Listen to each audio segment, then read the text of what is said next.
On this episode of the Rebel Health Tribe podcast, available at rebelhealthtribe.com, we welcome Reed Davis from functionaldiagnosticnutrition.com. Let me tell you something I learned on that trip. So you guys said this was open and I could talk, right? Yeah, absolutely, man. Yeah, of course. Listen, we need to go on a road trip. Here's what I learned. When we got just outside of Toronto, so we crossed the border, you know, the customs came on and looked at us all, figured we're a bunch of long-haired hippie Jesus people, and I just fit right in with them and stuff. It's okay, whatever. We're headed to this Christian conference in Toronto, and just outside of Toronto, maybe 40 miles, the bus breaks down.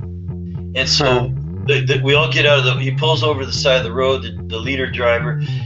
We get out of the bus, and we're all looking. He lifts up the engine cover, and there's literally a big hole this big in the valve covers. So he threw a rod, or I don't know what it was. I'm not a mechanic. Anyway, so there's this big hole there, and everyone's looking, and it's steaming, smoke coming and stuff. And we're all thinking, what the heck are we gonna do now? Got all these people, all their stuff, and this guy turns around and he goes, "Praise the Lord, we're gonna get a new bus." Wow. So he just absolutely showed me that, wow, you could take anything and turn it into a positive. That no matter what happens to you, you got to look at what's next. Let's get it fixed or whatever. That's how we looked at it. Praise the Lord, we're gonna get a new bus. That's coming up.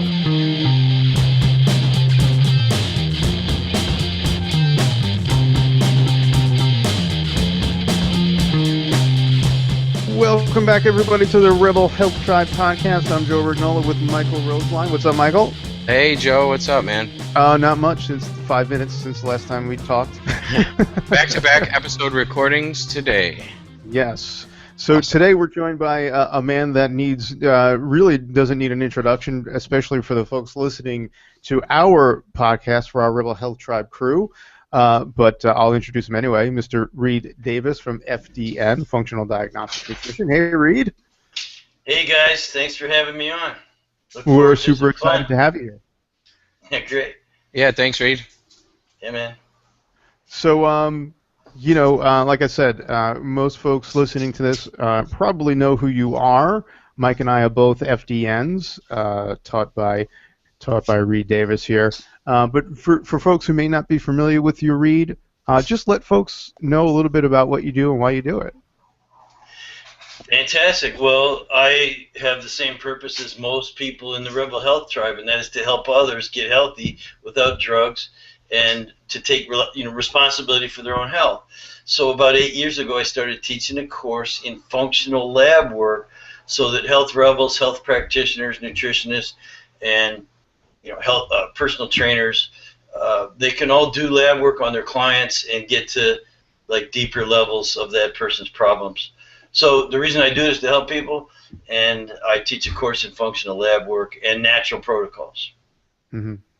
What made you get started in this? Because were you an environmental attorney before this? Am I remembering that correctly? No, I was a paralegal. I did go to a post-grad program. I didn't finish a complete law program and pass the bar or anything like that. I opted out to be a paralegal because I needed to work, and support my family, which I ended up doing really well. The environmental law field is really interesting. It's huge. The environment is tough on all of us. It's tough on the fish and the trees and the birds and the bees and all that. And that's the area I worked in for a while. And then I ended up leaving a really good position I had here in Southern California and started looking for something else. And I knew I wanted to work with health, like health of the planet. We were saving the planet is what we were doing. Yeah. But then I just wanted to focus more on people, and I thought I would have a career in corporate wellness. This is back in the 90s. Really, it wasn't a term back then. The only thing corporate wellness meant was you had a gym at your office. In some big companies. Corporate wellness was, we have a gym for employees, And that was like a treadmill and a couple machines. Yeah. Exactly, and they were unattended. They didn't even have a personal trainer working there for the most part. So anyway, so that just what I decided to do was add my son's chiropractor to my team of professionals. We were going to go do this corporate wellness. So I asked my son was a high school athlete back then, and he was seeing this wonderful chiropractor who had a wellness center. I said, hey, I want to, and then I ended up just working there. I kind of realized I didn't know that much about wellness, and she was just starting a nutrition diplomat program and said I could go as her assistant. I said, damn, I'm going to jump on this opportunity. And I went through the whole program. I became a certified nutritional therapist working in her office. And within 3 months, I was running her office, you know, doing all the marketing, getting lots of new patients for her in the office and for myself. And I did that for 8 years. I ran thousands of labs on thousands of people. And that's why 8 years ago, that qualified me to start teaching the course in functional lab work that I teach now. So it's all been about helping people. So you worked in that house, what, a couple of years? I was there from, like 8 years. Oh, and wow. I had a very aggressive like marketing campaign for the wellness center. I was going out and doing lectures every month, sometimes twice a month. And then I also, because the office wasn't open every day, I had a bone density machine. Everyone tells me about there's a movie of a guy with a portable bone density testing machine with Will Smith. I've really never seen it. But I carried around this portable DEXA scanner. It's a true, legitimate, very expensive piece of equipment. And I went to all these locations. I set up a route. So on my days off from the wellness center, I was doing bone density testing. Wow. And yeah, I had 30 locations in Southern California. And so I would just go from one to the next. Every week I was out doing that. Twice a week I did it.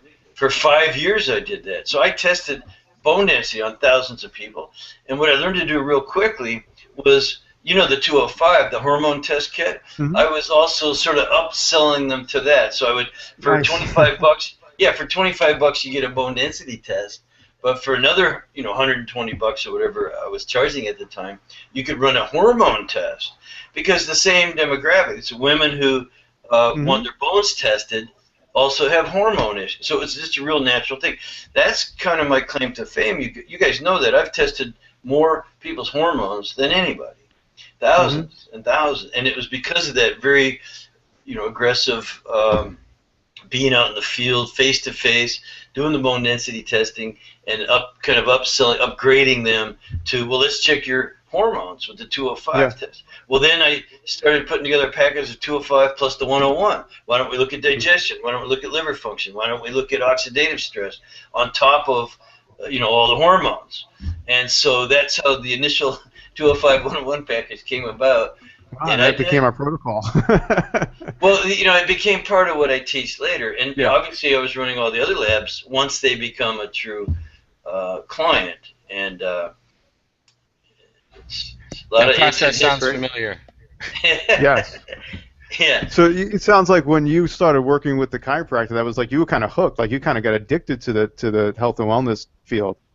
Oh yeah, I like you and Michael and all the Rebel Tribe followers, we're learn freaks. Let's admit it.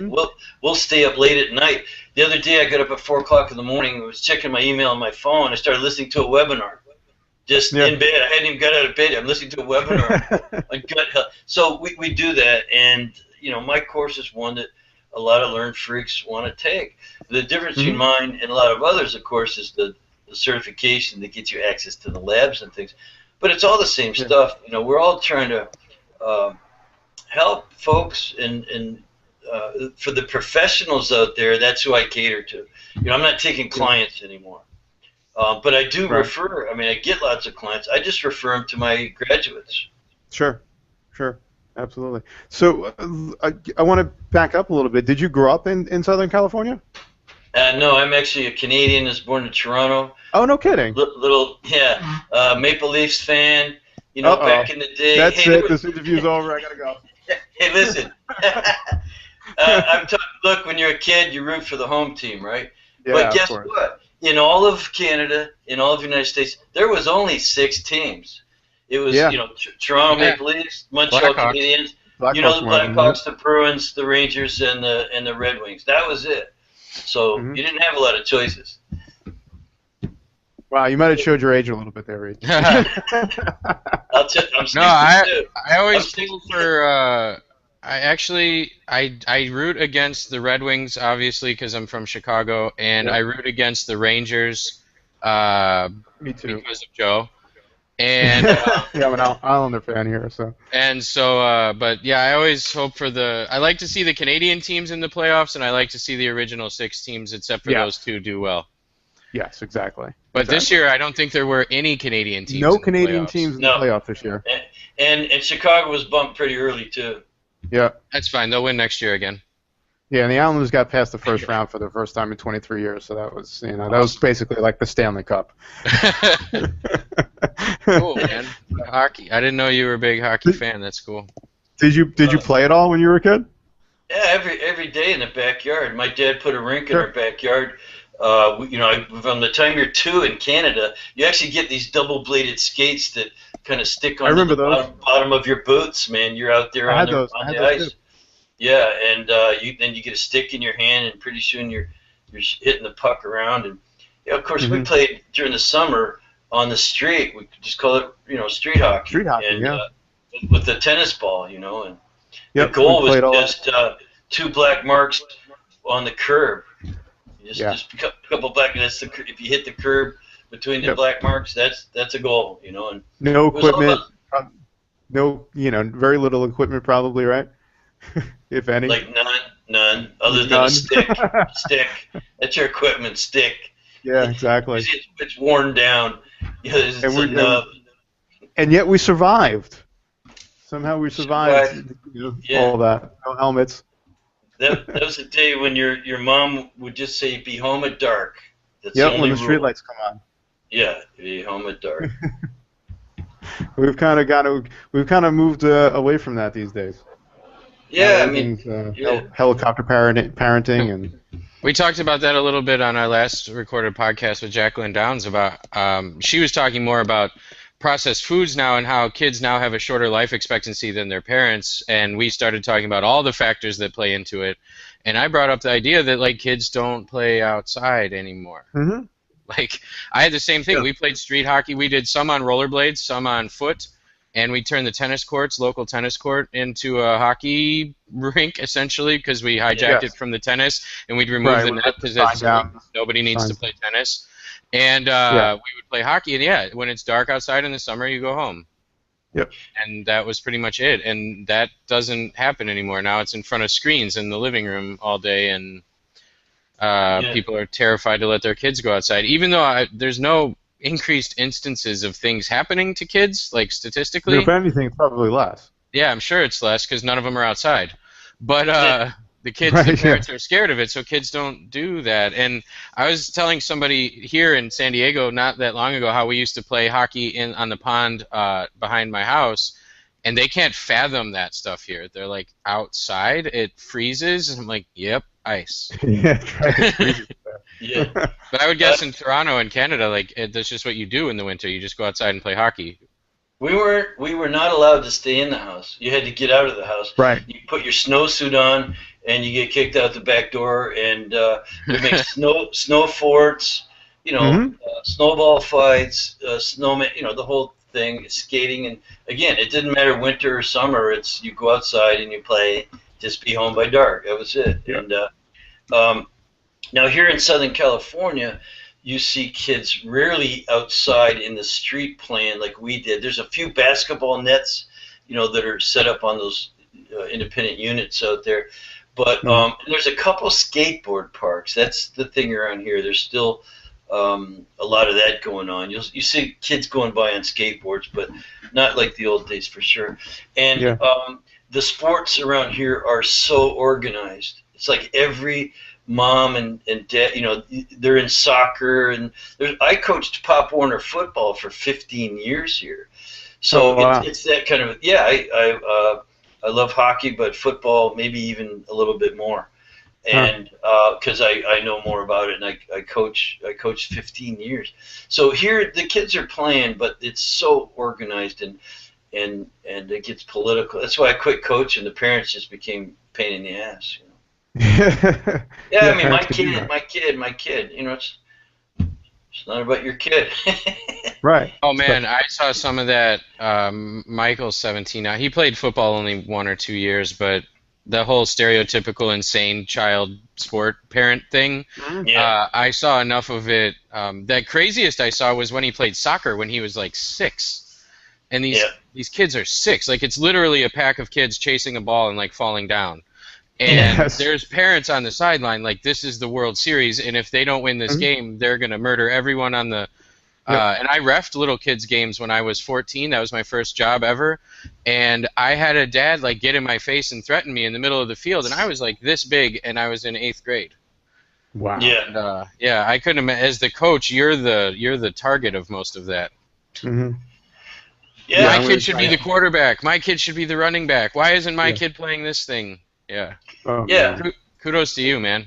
Yeah, Yeah. I did it. I got into it like most parent, just because my kid was really a great athlete. And I'm not just saying that. He got 7 varsity letters in 4 different sports in high school. But I never was in a coach's face ever because I was also a coach. I knew just, hey, look, he's on his own. You do the best you can. You try your hardest. That's all they can ask of you. As long as you're giving 100%, you'll do what you do, and you happen to be good. But a lot of parents, they actually just took the wind out of my sails after a while.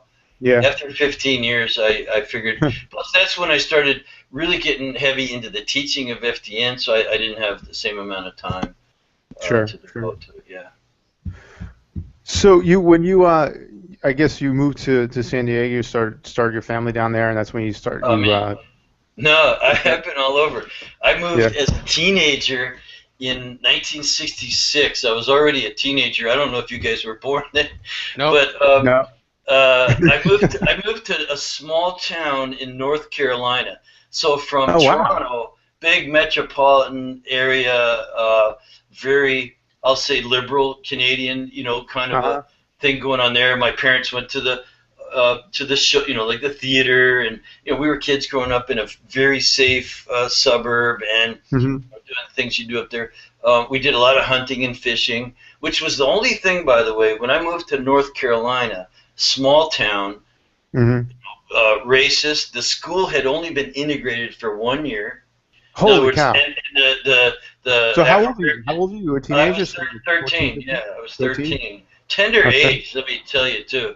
And I was the foreign kid. I was like the one that talked funny. Foreign kid, because you were. Yeah. Well, I dressed differently because I had actually nice clothes and I actually had shoes. Kind of, shoes, but raised in the upper class. Yeah.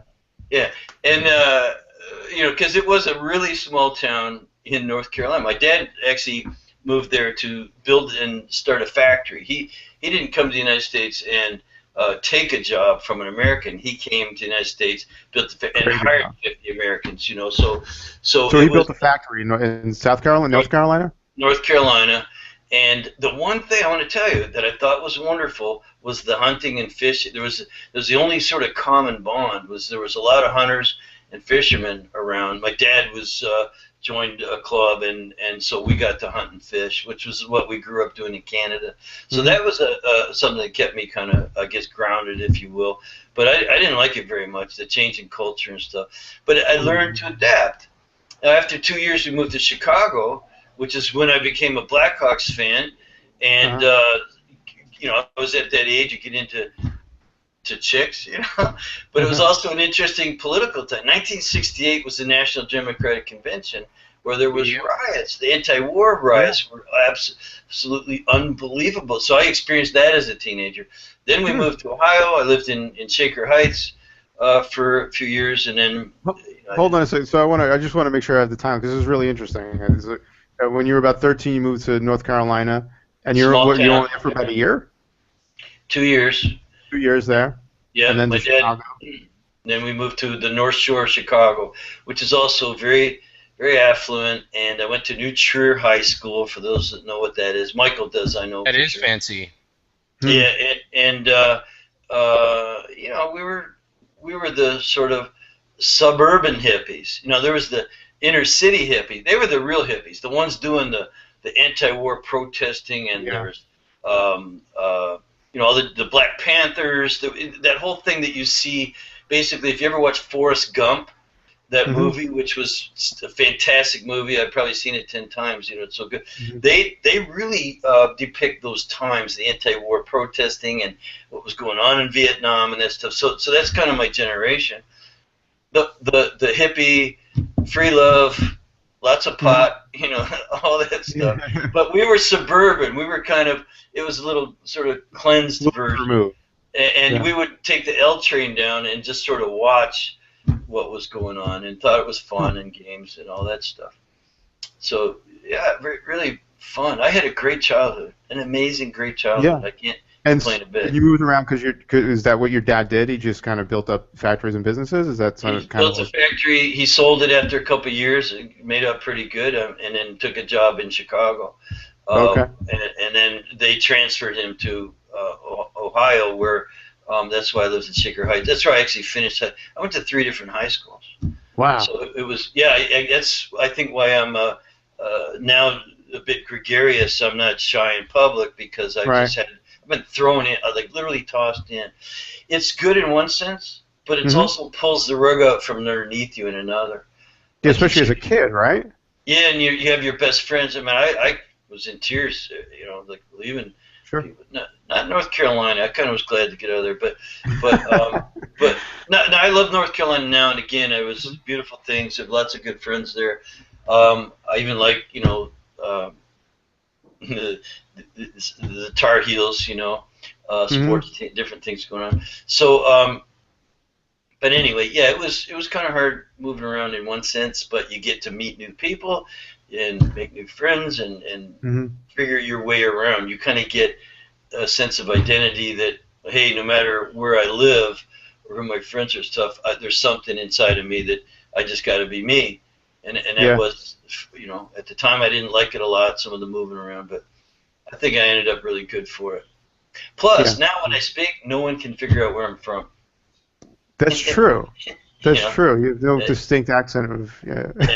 Where are you from? Yeah, you're not from here. I go, I'm from everywhere, man. I'm from nowhere. You kind of pick up little bits and words and phrases from each place, probably. Yeah. So how long were you in Ohio for? 18 years, and then I had a kid. So we decided we did not want to raise our kid in Cleveland. Basically, just didn't want to do it, And so we had friends that moved to California a couple years before, an engineer buddy of mine, and came out here, visited, and moved to Poway because of the schools, Yeah. And my son, again, he did fantastic here. I couldn't recommend a better place to raise a kid than Southern California. We live in a suburb, and he's 32, going on 33 now. He's very successful, but he grew up in one school. I was determined that he would not go through what I went through, moving around and yanking the rug out from under. I didn't want the negative aspects, even though I knew there was some positives. So he went to one school district until high school. He graduated again, 7 varsity letters in 4 sports. He was known around the entire North County as a top athlete, athlete of the week many times. Just all-star football, all-star track. He also wrestled and was on the diving team one year. So he's just a fearless guy that would do stuff. It seems like the benefit that you got from moving around, you were able to pass along to him, and he's able to tap into that for you. It seems like without having to move around. He picked up some mannerisms and some habits, but he's his own man. Trust me. At 18. Hey, you're on your own. My dad, when I turned 18, we were in Shaker Heights, and I told my dad I was a rebel. I mean, you talk about the rebel cause, and I feel like in kind of an original. At 18 years old, I was in high school. I told my dad one night, I'm dropping out of high school, and I'm hitchhiking to Boston from Cleveland. He goes, when? I said, well, I was thinking about tomorrow morning. This is what he said. I'll wake you up. What? And listen, the next morning, I put a backpack on. I had all my stuff. He dropped me off on the highway and gave me $20. I was 18 years old. and I'm leaving at home, and that was it. Like so I am kind of used to when you turn 18, you're on your own. I mean, I was paying rent at You're home. paying rent to your dad when you were living paying home? Rent, yeah. And he didn't need the money. It was a matter of you're 18. Principle. He came in my room. You're 18. You're paying rent. Yeah. And I ended up, just. Was that? Do you think that was harder for him than he let on to let you hitchhike to Boston? You know what? I don't know. I actually don't know. When he was 16, his father had a stroke and he took over the family. He supported his mom, his sick dad, and his sister starting at 16. So he was going to school and going to night school and working full time. He was a tool and die maker originally up in Canada. And so I don't think he thought there was anything. He might have thought I was 2 years behind him. But it was no. The people don't believe it. He dropped me off on the highway. Said, "All right, see ya." I was putting on my thumb. Were you surprised how easy that was? No, that's kind of how we got along. I had worked for him in one of his factories at one point. I was always a hard worker, and I think he knew I was tough and could take care of myself. He figured I had my own money, and the $20 was an afterthought. He kind of I was saying, "All right, we'll see you, Pop." He's sitting in there. I'm standing next to the window of the car, and he goes, he kind of reached in his wallet and gave me what he had on him, $20 at the time, and that was it. Then you want to hear something really funny? I didn't go to Boston. The second ride out of Cleveland was headed to Toronto, my hometown. It was a bus. This is 1972, I think, and 71 or 72.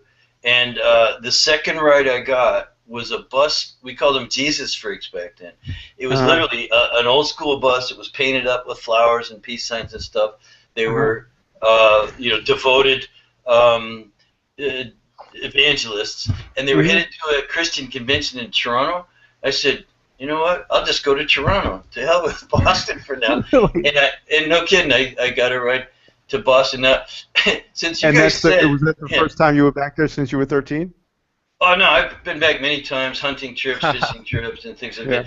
Wow. But let me tell you something I learned on that trip. So you guys said this was open and I could talk, right? Yeah, absolutely, man. This is awesome. Listen, we need to go on a road trip. Here's what I learned. When we got just outside of Toronto, so we crossed the border, the customs came on and looked at us all, figured we're a bunch of long-haired hippie Jesus people, and I just fit right in with them and stuff. It's okay, whatever. We're headed to this Christian conference in Toronto, and just outside of Toronto, maybe 40 miles, the bus breaks down. And so we all get out of he pulls over the side of the road, the leader driver. We get out of the bus, and we're all looking. He lifts up the engine cover, and there's literally a big hole this big in the valve covers. So he threw a rod, or I don't know what it was. I'm not a mechanic. Anyway, so there's this big hole there, and everyone's looking, and it's steaming, smoke and that stuff. And we're all thinking, what the heck are we going to do now? Got all these people, all their stuff, and this guy turns around and he goes, "Praise the Lord, we're going to get a new bus." Wow. So he just absolutely showed me that, wow, you could take anything and turn it into a positive. That no matter what happens to you, you got to look at what's next. Let's get it fixed or whatever. That's how he looked at it. Praise the Lord, we're going to get a new bus. And so I grabbed my backpack and put my thumb out. I wasn't waiting around for those guys. And I got a ride into Toronto where my brother lived. But I'll never forget that example of positivity, or looking at the world as it's a cup half full, no matter what. And it stuck with me all these years. That's amazing. Holy cow, what a story. They never look back. Never look back, man. Yeah. So anyway, that's some early. Yeah. How long did you stay in Toronto? We need to go hitchhiking with Reed, Joe. Yeah, let's do that. I mean, we could spend the rest of the show on that one trip. I ended up. Really good. My brother was living in Toronto. I stayed with him for a few days, and then he drove me back down to the border. I walked across the Peace Bridge at Buffalo, and stuck up my thumb, and made it to Boston finally. But I got arrested. I got arrested for being on the highway and taken to a local judge's house. Like literally, like this cop takes me off the highway. What town was this in? This was in the middle of. I made it to New York. Well, you're in New York State. I was in the middle of the state somewhere on that 80-90, I think it is there. This is when I was 18, but he picks me up on the highway. You're not allowed to hitchhike on the highway. I'm like, I'm a long-haired. I'm like, you're hassling me, man. I'm just trying to make it. Well, I ain't bothering nobody. That kind of thing. Yeah. He drives me. It's about 15 minutes down just a country road to this little house in this little tiny town. Like they didn't even have a traffic light. And I figured out later, much later, this was their way of kind of making some income. But so they takes me to the judge's house, the judge's office. He's probably the mayor and the judge or something. and they said, well, he's eating lunch right now, so wait here in his waiting room. And then finally he brings me in his office. He wanted to know, where are you going, and how much money do you have on you? And I said I had money in my shoe, which I wasn't telling. I said, I had in my pocket about $60, and he goes, okay. He fined me the $60 and let me go. Now the cop took me down further away from the highway and says, don't go back on the highway and hitchhike, because if I pick you up again, I'm going to put you in jail. So he said, just start walking this way, and someone will pick you up and take you to the next town. And sure, I said, okay, and I'm walking. I wasn't walking more than 5 minutes, and someone stopped and picked me up and took me to the next town. It's like they do this all the time. Yeah, so anyway, so then I started walking through that town, and I'm still hundreds of miles. System. It sounds like a system was in place. I don't know, but to me, it's just an adventure, and I wasn't doing anything wrong, and I didn't have any drugs on me or anything like that. It was just I'm just going to Boston to see some friends, and I'm glad not to be going to high school. I dropped out of high school, and that I went back and all that crap. But I walked and walked and walked and walked. I'd walked maybe 8 hours one day or 9 hours. I don't know how far, but I started walking down this hill. I'm out in the country on a single, 2-lane country road. I'm walking down the hill. And I walk into this town that you could see the movie theater and a few shops around and stuff like that from up on the hill. I walk in and I watched. I sat down for a double feature movie, and the lady gave me free popcorn. She saw my backpack on. Oh, where you go? She gave me a free soda and a free popcorns. Good luck with your travels and all that sort of stuff. And but that night was scary. I won't go into any more stuff. But it was an interesting trip. Wow. That's awesome, man. You can do that. We need to do like a Rebel Health Tribe hitchhiking tour with Reed Davis. Yeah. That's that could be one of our retreats. We could do that, or we should just have Reed come on the podcast once every other month and tell stories. Yeah, story time with Reed. I'd be in for sure. When we had lunch recently, you mentioned to me, not to skip because these stories are awesome, but I'm curious about this too, and we can't be on the podcast for 4 hours. So you mentioned to me that you had a couple careers that went pretty well before you got into doing bone scans all over Southern California and starting FDN and doing all that stuff. I had. What did you do before? I'll say I had 3 careers before that. When I sort of resettled, I came back and went to college and stuff, and working my way through college, I was doing furniture refinishing and antique restoration. I got very, very lucky to work with a true genius, and I had some artistic ability anyway. So I ended up, after a year, I was in my early 20s going to college, but I ended up just taking over his business. He left town one day and never came back. So all the customers became mine, and a year after that, he came back and worked for me. But I had built it up. I established one of the most successful, I'll say one of the most artistic furniture refinishing, antique restoration, custom finishing, all around that entire area I had every top interior designer, decorator, antique shop, everything using me. I was their exclusive facility. I ended up with 15 people working for me, a full-time truck, drivers, delivery, servicing. We did work for interior designers all over. I mean, from Florida, like Sarasota and Palm Beach, and but we had customers in New York, or the designers did. I wasn't the person working with those very, very wealthy people, but I worked through the designers. The designers liked me. I was on it, quality work. I could organize things and get work done. So I did that for 15 years. Where was that? That was in Cleveland. Back in Cleveland, okay. Yeah, so I ended up selling that. When I had my kid, I was 30 years old. So I'd already been doing that a long time now. And in just a few years after that, I'd say I worked in that refinishing for a total of 15 years. I sold that business and moved to California. And what I did when I moved to California, the part I liked best about working with interior designers was hanging the artwork on the walls. Like, they would start from scratch. They'd be remodeling a place.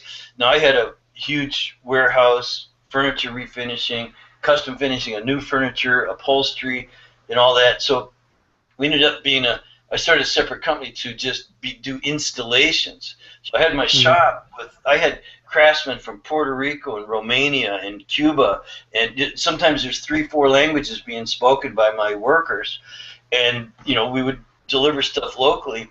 And when the designers figured out that I could also deliver to all of their really rich customers' second homes or third home, we did amazing installations all over that part of the country. I'd say the eastern seaboard and there. So when I sold that business, the part I liked best and ended up gravitating towards was the artwork. So I had a brief 2 or 3 years in between the furniture refinishing and that environmental. When I went back to school for environmental law, that was a huge change. But so I had an interim period there. I was an art dealer in San Diego, and I did Apple's computer headquarters. I did the offices of the ambassador to Morocco, who had headquarters here. I did all these top-notch corporate. I was their interior designer, just their art dealer. So I went in and just did all their artwork, and I did that for a few years.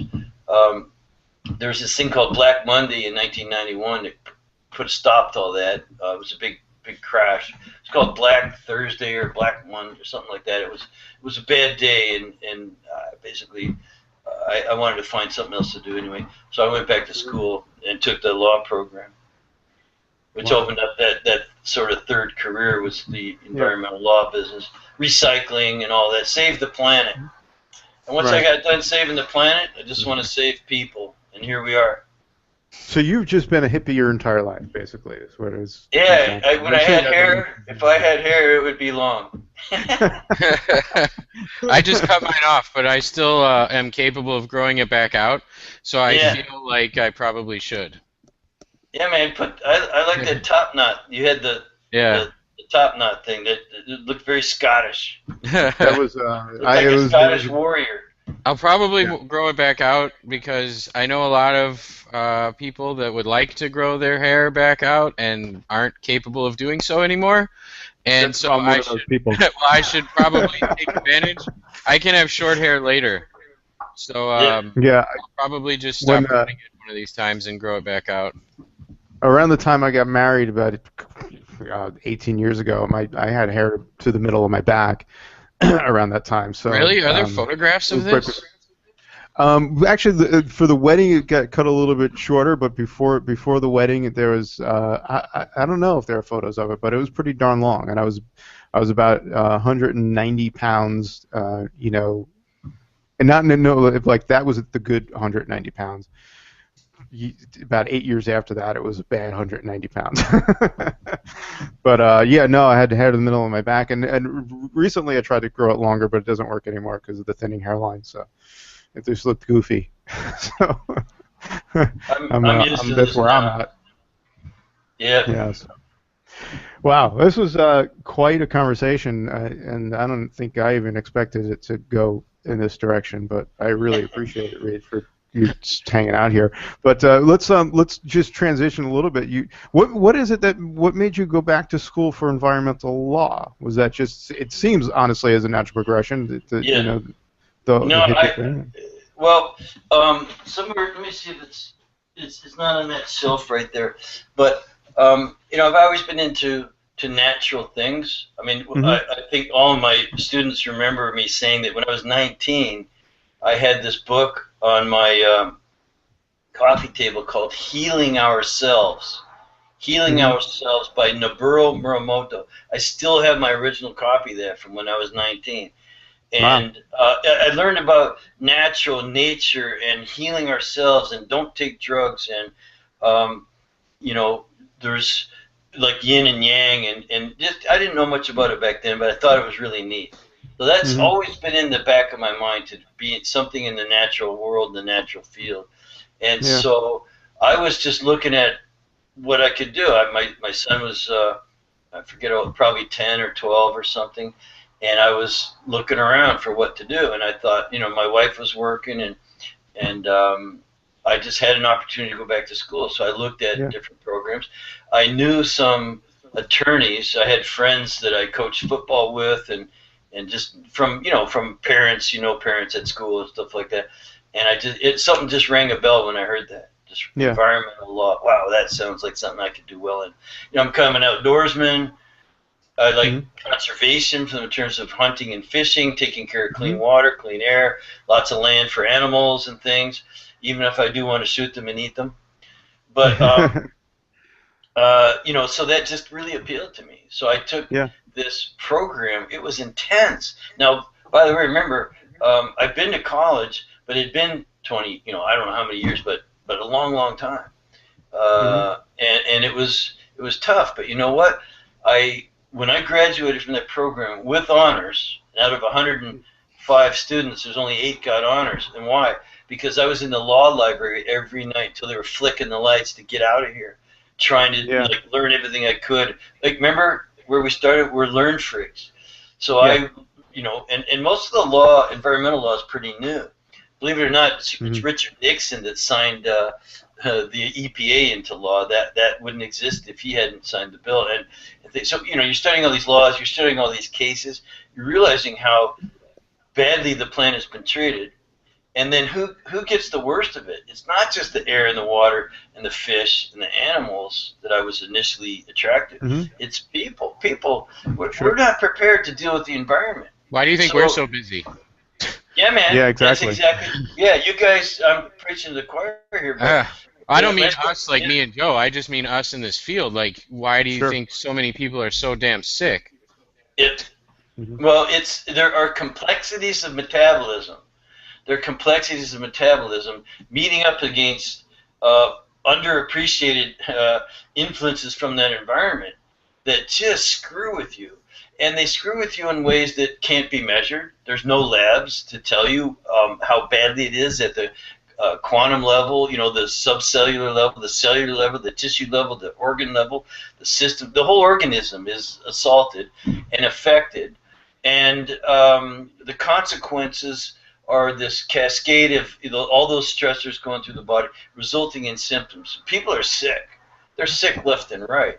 And our job is to kind of sort it out and give them things to do to repair it, to kind of combat that environment that you wouldn't believe what companies and the government have done to it. I mean, it's just amazing. It's amazing. It's interesting, and this is kind of a side kind of note here. You seem like someone who's extremely creative, and even now thinking about that, just through this conversation, I'm realizing that. Thinking about even the FDN course, there's certain creativity that seemed to go into that. How much of that plays into, like, you said that you were artistic. Were you actually into art? Would you consider yourself an artist?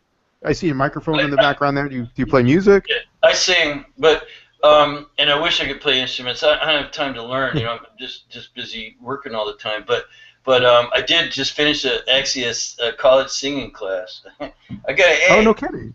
Yeah, and so, I do like to express myself. I used to paint and draw and things like that, but I've sort of given that up. And but there's a creativity there, like you said, like even just coming up with ideas of how to communicate. There's an art to matter of fact, the art of healing is what we do, and that art is looking at those complexities of metabolism and how can we sort that out, because there's only so many labs. There's we're 50 years away from peeing in a jar, giving it to a lab, and having them tell us everything that's going on metabolically that we could fix. We're 50 years from that, at least.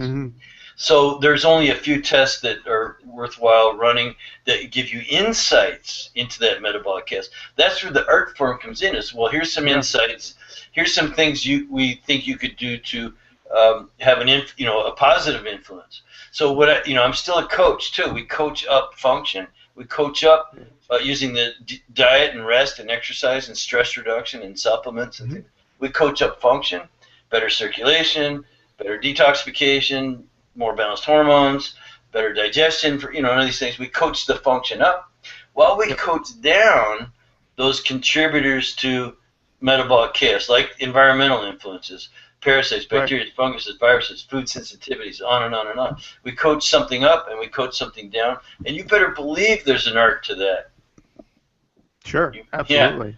Yeah, and now I see that more now than ever. And I mean, I always kind of felt that was there, but I see it now more than ever because I see more of you come now that we've had this conversation. I see more of you that comes through that course and more of that creativity and that art. It's far more art than science. And when I started doing it, I wanted it to be science. Like I wanted it to be, okay, I can look at this person, I can look at these intake questionnaires, I can look at this lab test, and then I can know exactly what to tell them to do, and then they'll do it.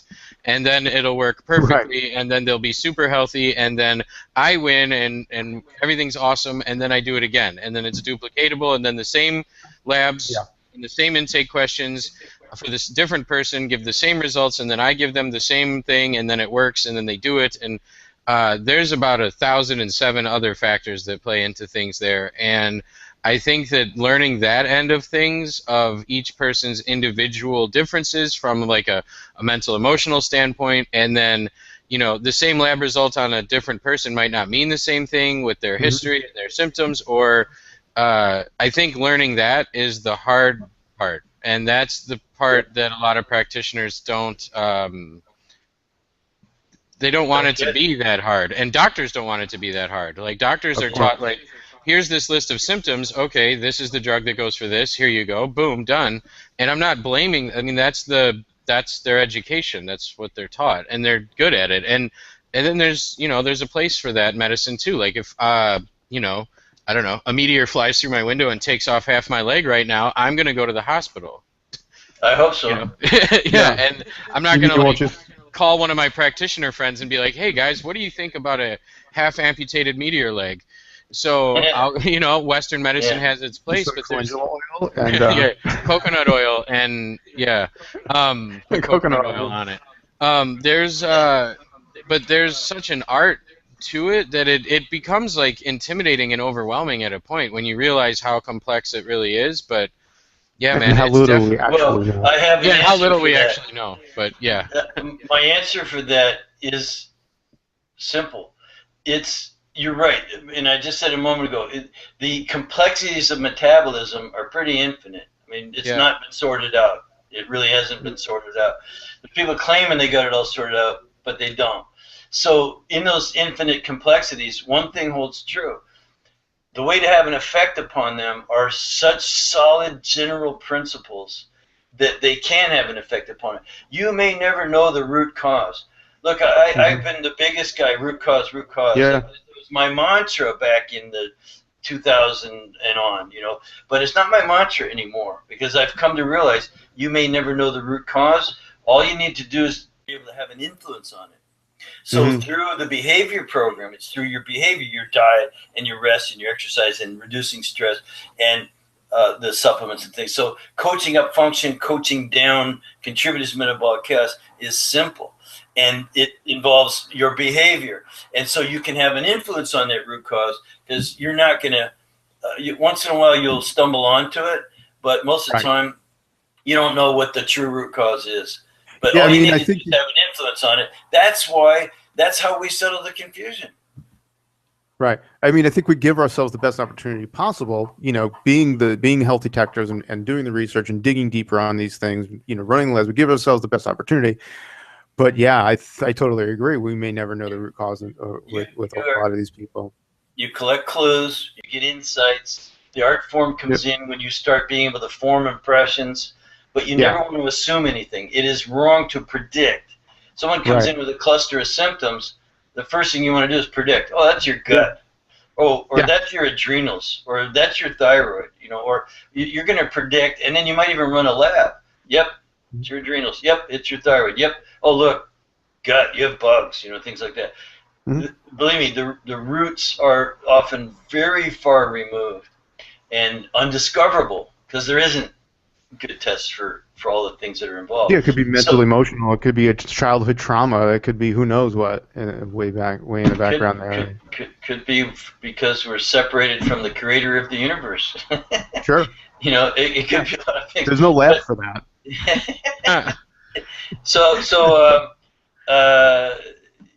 There's a miscommunication going on there somewhere. But anyway, so you guys are absolutely on the right track, doing amazing work, and I couldn't be more tickled to be talking to you guys. Well, this is fun. We should do monthly story time with Reed, I think. Yeah. I got some every other month for sure. Wait, listen. We'll do it. We'll get into the riskier stuff at some point. We get more comfortable, sort of delving into. Yeah, I think we're gonna get a side podcast going. yeah. For our more, I guess I'll go with the word riskier conversations, or more artistic and more creative. Yeah, artistic and creative. We're gonna do a less health, more life style thing. Joe and I both have passions outside of the health world that we were like, man, because the first time we talked, he contacted me from the FDN forum to do an interview with him, which we've never done. We've actually never done. Yeah, we never did it. He wanted me to do an interview with him on stomach acid for a series he was putting out for his email list to promote Sean's digestion sessions like years ago. And we never did the interview, and we started just ranting about like bullshit politics things on the phone. And then we hung up, and I was like, why was I even talking to that guy? Like, what was that even about? But I liked him. Mm-hmm. And then we started working together, but we'd start getting on these rants all the time, and we don't have an outlet for that stuff because some of it, I mean, would be alienating to some of our current, it's just not the right format for it. So we're going to create a format for it. We'll create a format for it, and we'll bring you back on there, and we'll talk about whatever the hell you want. I'm there, man. But cool, man. Reed. Yeah, Reed. I don't know, Joe. You got any? I don't know what the hell else to ask him. I mean, we could probably talk for another several hours, but we'll let him go. What's your favorite thing? What's your favorite thing about what you do now? Hey, getting up every day and having a purpose and having lots to be thankful for, and you have to. I think that is a trick. Like if you said, "What can you leave us with?" I'd say, get up every day, be grateful for what you have. Look at the world is it's half full. If you have a half empty mentality, you need to kind of come around. I don't know what to do with some of those people, but that's and you guys are providing some leadership. That's the other thing you can do. I'll put it this way: don't we all want to see some good done in the world? We all do, right? But there's a difference between wanting to see some good done in the world and seeing to it that some good is done in the world. Absolutely. So I get up every day, and that's what I think. Thank God for what I have. I want to see to it some good is done, and and having a purpose. That's the best thing for me. Plus, a really good-looking girlfriend. There you go. Well, I can, I think I speak for both of us when we could say firsthand that you're doing some good in the world, and you're making things happen. We appreciate it. Yeah, thanks, man. Guys. Thanks a lot. You're doing good work, and I'm glad I played some little tiny speck of a part in that, man. But it's all you. But, I can talk till I'm blue in the face. Each person has to. The bell has to ring, the light has to go on, and then it's yours. You take it and you run with it. So I'm really proud of what you guys have done. Thanks, man. Thank you, Reed. All right, guys. Talk to you. Cool. Good stuff. Thanks a lot. Thanks, folks.